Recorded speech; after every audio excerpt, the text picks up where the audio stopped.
Received in the fourth quarter of 2004, our newest machine is indicative of Hellebusch Tool and Die's culture to use the best technology available to build our product.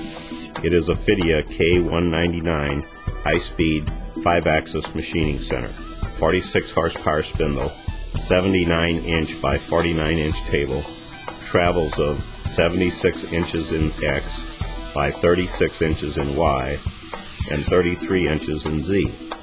40-station tool magazine, 15,430 pound table capacity, 24,000 RPM spindle, 1,180 inch per minute feed rate, 880 psi through the spindle coolant, digital inspection probe, laser tool preset, and FIDIA C20 control.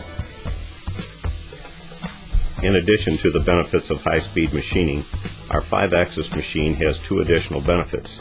Those are reduced setup time and the ability to vary the attack angle of the cutter. Varying the cutter angle reduces the amount of time spent using small diameter cutters to drive deep along tall walls.